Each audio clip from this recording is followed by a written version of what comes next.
छोटी भाभी, आपने मेरा मायका लौटा दिया। पेड़ पौधे, खेत और घर सब तेजी से पीछे की ओर भाग रहे थे और मेरा मन भी मेरे बचपन की ओर भाग रहा था। अमन भैया, मैं और विनीत, जिसे प्यार से मैं वीनू कहती हूँ, अपने माँ बाबूजी के साथ रहते थे। बाबूजी पोस्ट ऑफिस में बड़े बाबू थे, माँ एक घरेलू महिला। कमाई तो ज़्यादा नहीं थी, लेकिन बाबूजी का प्रेम बेहिसाब था। तीनों भाई बहन संग संग खेलते हुए बड़े हो रहे थे। बहुत मेहनत से बाबूजी और माँ ने हम तीनों भाई बहनों को पढ़ाया लिखाया था। अमन भैया की नौकरी बैंक में लग गई, अच्छी नौकरी थी। रिश्ते भी बड़े बड़े घरों से आने लगे। सब देख सुनकर रितु भाभी का परिवार पसंद आ गया सबको। भाभी भी देखने में सुंदर और पढ़ी लिखी थी। जल्दी शादी हो गई। मायका समृद्ध था भाभी का, खूब दहेज मिला। साथ में भाभी का सामान भी एक से बढ़कर एक था।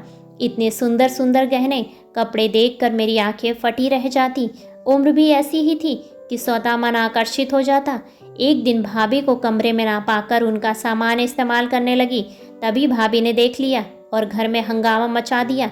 खबरदार, जो मेरे सामान को हाथ भी लगाया। कभी देखा भी है ऐसा ब्रांडेड सामान?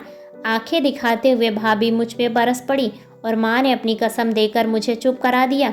उम्मीद थी कि अमन भैया शायद भाभी को कुछ कहें, पर बड़े घर की बीवी और दहेज के सामान ने उनकी बुद्धि बदल दी थी। वो भी आए और मुझे ही डांट कर चले गए और अपमानित होकर भी मैं चुप बैठी रही। घर में आने वाले समय को शायद बाबूजी ने भांप लिया था और जल्दी ही मेरी शादी नवीन से हो गई। ससुराल ऐसा मिला जहाँ पहले से ही मेरी सासू माँ ने हर रंग हर ब्रांड के मेकअप और कपड़ों से मेरा कमरा सजा दिया था। इधर मैं विदा हुई और साल लगते लगते माँ बाबूजी भी एक एक करके चले गए। अमन भैया तो भाभी के पल्लू से पहले से ही बंध गए थे और भाभी ने भी मुझसे कोई संबंध रखना उचित नहीं समझा। मेरा मायका अब खत्म हो चुका था, फिर भी हर 30 त्योहारों में मायके की यादों की टीस उठती और स्वतः दब भी जाती। कुछ सालों बाद वीनू की नौकरी भी लग गई और अपने साथ काम करने वाली एक लड़की के साथ उसने कोर्ट मैरिज भी कर लिया। करता भी क्या, कोई बड़ा नहीं था जो उसे घोड़ी चढ़ाता। एक झटके से ट्रेन रुकी। खिड़की से झांक कर देखा तो वीनू नजर ही नहीं आ रहा था। दिल घबरा उठा। दिल्ली जैसे शहर में वीनू नहीं आया लेने तो क्या करूंगी? मैं अभी सोच ही रही थी कि आवाज़ आई, दीदी। पलट कर देखा तो वीनू था, मेरा भाई। कितना बड़ा हो गया रे तू, वीनू कह गले लगा लिया। हम दोनों भाई बहनों की आंखें आंसुओं में डूब गई। चलो दीदी। सामान उठाकर हम दोनों घर की ओर चल दिए। दरवाज़ा नेहा ने खोला। मेरे वीनू की पत्नी, गुलाबी सूट, बड़ी बड़ी आंखें और मुस्कुराता चेहरा, झट से मेरे पैर छूकर गले लग गई, जैसे बरसों से जानती हो मुझे। मैंने वीनू को देखा तो वो मुस्कुरा रहा था। सफ़र कैसा था दीदी? बढ़िया था, कोई परेशानी नहीं हुई। मैंने कहा। नहा धोकर आई तो खाना तैयार था। देखो दीदी, सब कुछ तुम्हारी पसंद का बना है आज। ये देखो, दही बड़े भी बनाए हैं नेहा ने। याद है माँ बनाया करती थी और आप चुपके चुपके कितना खा जाती थी। उत्साह से वीनू बोलता ही जा रहा था। खाना बहुत अच्छा बना है।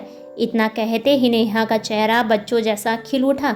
2 दिन रही वहाँ मैं और 2 दिन मेरे छोटे भाई और भाभी ने मुझे सिर आंखों पर बैठा कर रखा।